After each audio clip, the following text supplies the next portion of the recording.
அனைவருக்கும் வணக்கம். இன்றைய தினமணி செய்தித்தாளில் என்ன செய்திகள் இருக்கு அப்படிங்கிறத பார்ப்போம். முதல் செய்தியில் பார்த்தோம்னா, நமக்கு மாற்றுத்திறனாளிகளின் இருப்பிடங்களுக்கே சென்று சேவை அளிக்கும் திட்டம் முதல்வர் தொடங்கி வைத்தார் அப்படின்னு சொல்லி கொடுத்துருக்காங்க. ஸோ ஆல்ரெடி இருக்கக்கூடிய திட்டத்தின் ஒரு விரிவாக்கமாக கூட இதை நம்ம எடுத்துக்கலாம். சரிங்களா? ஏனென்றால் பார்த்தோம்னா, மாற்றுத்திறனாளிகளுக்கு மறுவாழ்வு சேவைகள் வழங்கும் வகையில் தமிழ்நாடு உரிமைகள் திட்டத்தின் கீழ் மாநிலம் முழுவதும் ஒருங்கிணைந்த சேவை மையங்கள் அமையப்பெற்றுள்ளன அப்படின்னு கொடுத்திருக்காங்க. ஓகேங்களா?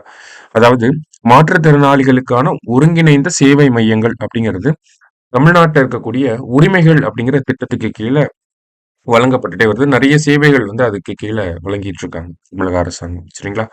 சோ அந்த மாதிரி உரிமைகள் திட்டத்துக்கு கீழே இருக்கக்கூடிய ஒருங்கிணைந்த மையங்களுக்கு நேரில் வந்து அந்த பலன்களை பெற முடியாத மாற்றுத்திறனாளிகள் இருப்பாங்க இல்லையா? சோ அவங்களுக்கு அவங்க இருக்கக்கூடிய வீடுகளுக்கே சென்று அவங்களுக்கு தேவையான வசதிகளை பண்ணி கொடுக்கணும் அப்படிங்கிறதுக்காக தான் தமிழக அரசாங்கம் இப்ப புதுசா என்ன கொண்டு வந்திருக்காங்க அப்படின்னா, விழுதுகள் என்ற மறுவாழ்வு சேவை ஊர்தி ஏற்படுத்தப்பட்டுள்ளது அப்படின்னு சொல்லி கொடுத்திருக்காங்க. சோ ஒரு சேவை ஊர்தி, ஓகேங்களா? ஒரு ஃபிக்ஸ்டு ரூட் ஒரு ஒரு செட் ஆஃப் ரூட்டை ஃபிக்ஸ் பண்ணியிருக்காங்க. அந்த ரூட்ல இருக்கக்கூடிய மாற்றுத்திறனாளிகள் எல்லாருக்குமே அவங்கவுங்க வீடுகளுக்கே சென்று அந்த தேவையான சேவைகளை வழங்க போறாங்க. சரிங்களா? சோ என்ன மாதிரியான சேவைகள் அப்படின்னு பார்த்தோம்னா, மாற்றுத்திறனாளிகளுடைய தேவைக்கேற்ப எண்முறை, கேட்டல் மற்றும் பேச்சு பயிற்சி, சிறப்பு கல்வி ஆகிய மறுவாழ்வு சேவைகள் வழங்கப்படும் அப்படிங்கிறத தமிழக அரசாங்கம் சொல்லியிருக்காங்க. இப்ப விழுதுகள் அப்படிங்கிற சேவை உறுதி, அதுதான் நம்ம ஞாபகம் வச்சுக்கணும். சரிங்களா? ஸோ முதல் செய்தியில இதுதான் நம்ம பார்க்குறோம். அடுத்ததாக பார்த்தோம்னா, உங்களுக்கு பிஎஸ்எல்வி C59 அப்படிங்கிறது நேற்று லான்ச் பண்ணியிருக்காங்க. ஸோ அடிக்கடி செய்தியில பார்த்த ஒரு விஷயம், டிசம்பர் 4 நமக்கு ஏவப்பட இருந்த இந்த செயற்கைக்கோள் பார்த்தோம்னா, தொழில்நுட்ப கோளாறுகள் காரணமாக டிசம்பர் 5ஆம் தேதி நமக்கு விண்ணில் ஏவப்பட்டிருக்கு. சரிங்களா? ஸோ இந்த புரோபா 3 அப்படிங்கிற இந்த ஒரு செயற்கைக்கோளை எடுத்துக்கிட்டு தான் நமக்கு பிஎஸ்எல்வி C59 போயிருக்கு இல்லையா? இந்த புரோபா 3 அப்படிங்கிறது யூரோப்பியன் ஸ்பேஸ் ஏஜென்சியோட ஒரு செயற்கைக்கோள். ஸோ இது பார்த்தோம்னா ட்வின் சேட்டலைட்ஸ் இருக்க போகுது. இதுல 2 சேட்டலைட்ஸ் இருக்கும். 2 சேட்டலைட்டுமே பார்த்தோம்னா பூமியில இருந்து குறைந்தபட்சமா 600 கிலோமீட்டர், அதிகபட்சமா பார்த்தோம்னா 60,500 கிலோமீட்டர் தொலைவில் இருக்கும். அதே மாதிரி இந்த 2 சேட்டலைட் ட்வின் சேட்டலைட்ஸ் அப்படின்னு பார்த்தோம், இந்த ரெண்டுத்துக்கும் இருக்கக்கூடிய இடைவெளி அப்படின்னு பார்த்தோம்னா 150 மீட்டராக இருக்கும்.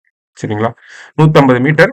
இந்த செயற்கைக்கோள்கள் எப்படி வேலை செய்யும் அப்படின்னு பார்த்தோம்னா, ஒரு செயற்கைக்கோள் பார்த்தோம்னா சூரியன்ல இருந்து வரக்கூடிய ஒளியை மறைச்சுக்கணும்.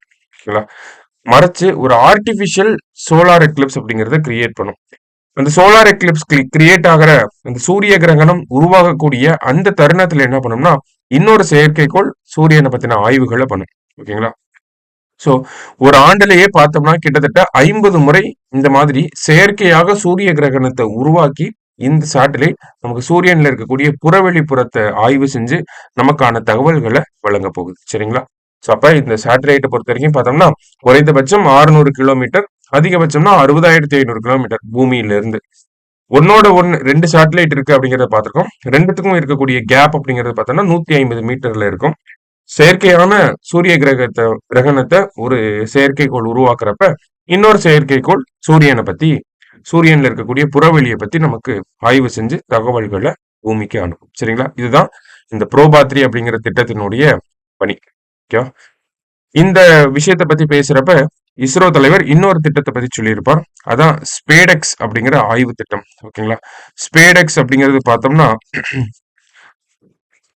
நமக்கு ஸ்பேஸ் டாக்கிங் எக்ஸ்பெரிமெண்ட் அப்படின்னு சொல்லுவாங்க. Space docking experiment. ஸோ இந்த எக்ஸ்பெரிமெண்ட் அப்படிங்கிறதும் இந்த மாசமே நடக்கும் அப்படிங்கறத சொல்லியிருக்காங்க. ஸ்பேஸ் டாக்கிங் எக்ஸ்பெரிமெண்ட்னா ஒன்றும் கிடையாது. படங்கள்ல எல்லாம் பார்த்திருப்போம். 2 விண்கலங்கள் தனியா இருக்கும் இல்லையா? ஸோ இந்த மாதிரி 2 விண்கலங்கள் தனியா இருக்கும். ஸோ இது ரெண்டும் ஒன்னோட ஒன்று ஜாயின் ஆகுது. எப்படி 2 ட்ரெயினோட இன்ஜினும் ட்ரெயினோட பெட்டியும் டாக் ஆகும். அதேதான் இந்த இடத்துல 2 விண்கலங்கள் நமக்கு டாக்கிங் ஆகி லாக் ஆகும். சரிங்களா? ஸோ இந்த ஒரு எக்ஸ்பெரிமெண்ட் அப்படிங்கறத இப்ப ட்ரை பண்ணி பார்க்க போறாங்க. ஏன்னா இது ககன்யான் திட்டத்திலேயே நமக்கு பயன்பட போகுது. சரிங்களா? ஸோ அதுதான் இங்க கொடுத்திருக்காங்க. ஸ்பேடெக்ஸ் ஆய்வு திட்டம் அப்படிங்கிறதும் இந்த மாதத்திலேயே செய்யப்படும் அப்படிங்கறத சொல்லியிருக்காங்க. ஸோ ஸ்பேடெக்ஸ் அப்படின்னா ஸ்பேஸ் டாக்கிங் எக்ஸ்பெரிமெண்ட் அப்படிங்கிறது. டாக்கிங்னா அந்த கப்ளிங் ரெண்டுமே ஒன்னா ஜாயின் ஆகுறது, அததான் சொல்ல வராங்க. சரியா? அடுத்தது நமக்கு இன்றைய திருக்குறள். திருக்குறள்ல என்ன சொல்லியிருக்காங்க அப்படின்னா, இணைத்திற்பம் எய்திய கண்ணும் வினைத்திற்பம் வேண்டாரை வேண்டாது உலகு அப்படின்னு சொல்லி கொடுத்திருக்காங்க. வேறு எத்தகைய உறுதி உடையவராக இருந்தாலும் செய்யும் தொழிலில் உறுதி இல்லாதவரை உலகம் விரும்பி போற்றாது அப்படின்னு சொல்லி கொடுத்திருக்காங்க. சோ நீங்க எவ்வளவு பெரிய உறுதி பெற்ற ஒரு நபராக இருந்தாலும் சரி, நம்ம செய்யக்கூடிய தொழில்ல உறுதி இல்லாத வரைக்கும் நம்மளால எதையும் சாதிக்கவும் முடியாது, நம்மளை உலகம் போற்றவும் செய்யாது அப்படின்னு சொல்லி திருவள்ளுவர் சொல்றார். திருக்குறள் எண் 670, அதிகாரம் வினைத்திற்பம். அடுத்ததா பார்த்தோம்னா, நமக்கு இந்த இடத்துல 90 ஆண்டுகள் பழமையான விமான போக்குவரத்து சட்டம் அப்படிங்கிறது நமக்கு நீக்கப்பட்டு புதிய சட்டம் அப்படிங்கிறது நாடாளுமன்றத்தில் நிறைவேற்றப்பட்டிருக்கு. சரிங்களா? விமான சட்டம் அப்படிங்கிறது 1934 வந்திருக்கும்.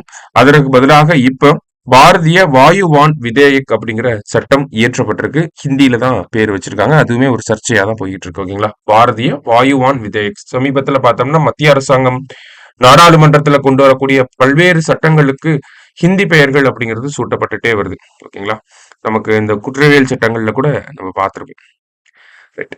சோ இதை பொறுத்த வரைக்கும் பார்த்தோம்னா, நமக்கு விமான போக்குவரத்து மசோதா இதுல நிறைய அம்சங்கள் இருக்கிறதாக சொல்லியிருக்காங்க. குறிப்பா பார்த்தோம்னா விமான கட்டணம் அப்படிங்கிறது குறைக்கப்படும் அப்படிங்கறத சொல்லியிருக்காங்க. சமீபத்துல பார்த்தோம்னா நமக்கு விமானங்கள் மீது நிறைய ஒரு போக்ஸ் கால் அப்படின்னு சொல்லுவாங்க. ஓகேங்களா? நமக்கு விமானத்துல வந்து பாம் வச்சிருக்கோம். இந்த மாதிரியான ஒரு அச்சுறுத்தல்கள் அப்படிங்கிறது தொடர்ச்சியா நிறைய நம்ம பார்த்திருக்கோம் செய்திகள்ல. ஓகேங்களா? சோ அதற்கு டிஜி யாத்திரை அப்படிங்கிற ஒரு விஷயம் இருக்கு. விமானத்தினுடைய போக்குவரத்து, விமான போக்குவரத்து, விமானிகளின் பயன், அந்த ஒரு பாதுகாப்பு இதெல்லாம் வந்து உறுதிப்படுத்துறதுக்காக தான் டிஜி யாத்திரை அப்படிங்கிற ஒரு ஆப் வந்து நம்ம வச்சிருக்கோம். சோ அதை பத்தி எல்லாம் பேசியிருக்காங்க. அதே மாதிரி பார்த்தோம்னா குளோபல் ஸ்டாண்டர்ட்ஸ்ல நம்மளோட ஏர்லைன்ஸ் அண்ட் தென் அதனுடைய சட்டங்கள் எல்லாமே குளோபல் ஸ்டாண்டர்ட்ஸ்ல இருக்கும் அப்படிங்கிறதையும் சொல்லியிருக்காங்க. அந்த புது சட்டத்தினுடைய ஒரு சில சிறப்பு அம்சங்களாக. சரியா? பேசிக்கா தான் இருந்துச்சு. அடுத்ததா பார்த்தோம்னா கடைசியா நமக்கு உடி புத்ருக் கிராமத்துக்கு தேசிய பஞ்சாயத்து விருது அப்படின்னு சொல்லி கொடுத்திருக்காங்க. உடி புத்ருக் மகாராஷ்டிரால இருக்கக்கூடிய லட்டூர் அப்படிங்கிற டிஸ்ட்ரிக்ட்ல, லட்டூர் மகாராஷ்டிரால இருக்கக்கூடிய லட்டூர் டிஸ்ட்ரிக்ட், லட்டூர்ல இருக்கக்கூடிய உடி புத்ருக் அப்படிங்கிற பஞ்சாயத்துக்கு வந்து தேசிய பஞ்சாயத்து விருது அப்படிங்கிறது வழங்கப்பட்டிருக்கு. 2024ஆம் ஆண்டுக்கான தேசிய பஞ்சாயத்து விருது அப்படிங்கிறது. சோ இந்த விருதை குடியரசுத் தலைவர் வந்து அந்த கிராம மக்களுக்கு வந்து கொடுப்பாங்க. சரிங்களா? சோ எதற்காக இந்த கிராமத்துக்கு கொடுக்கப்பட்டிருக்கு அப்படின்னு பார்த்தோம்னா, நம்ம 100 நாள் வேலை திட்டத்துக்கு கீழே கிராமப்புற மக்களுக்கு வந்து அந்த கிராமத்துல இருக்கக்கூடிய மக்களுக்கு வந்து வேலை வாய்ப்பு, அது மட்டும் இல்லாம திறன் பயிற்சியும் வழங்குறாங்க. வேற என்ன பண்றாங்க அப்படின்னு பார்த்தோம்னா, கிராம பஞ்சாயத்து சார்பில் கட்டப்பட்ட கடைகளுக்கு பார்த்தோம்னா குறைந்த கட்டணத்தில் வந்து வாடகைக்கு கொடுக்குறாங்க. சுய உதவி குழுக்களுக்கு வந்து திறன் பயிற்சிகளை வந்து கொடுக்குறாங்க. குடிசை தொழில இருக்கக்கூடிய பெண்களுக்கு வந்து சுய வேலைவாய்ப்பை கண்டறிவது, அதற்கான கவனம் செலுத்தப்படுகிறது. அதே மாதிரி பார்த்தோம்னா கிராமப்புறம் ஃபுல்லாவே நமக்கு சிசிடிவி கேமராக்கள் அப்படிங்கிறது பொருத்தப்பட்டிருக்கு. பாதுகாப்பு காரணத்துக்காக கிட்டத்தட்ட 35 கண்காணிப்பு கேமராக்கள் பொருத்தப்பட்டிருக்கு. இந்த மாதிரி பல்வேறு முயற்சிகளை எடுத்த காரணத்தினாலதான் இந்த உடிபுத்ரு கிராமத்துக்கு வந்து பார்த்தோம்னா தேசிய பஞ்சாயத்து விருது அப்படிங்கிறது வழங்கப்பட்டிருக்கு. சரிங்களா? சோ இன்றைய செய்தித்தாள்ல இருந்த முக்கியமான செய்திகளை நம்ம பார்த்திருக்கோம். மீண்டும் நாளை செய்தித்தாள் வாசிப்பில் சந்திக்கலாம். நன்றி.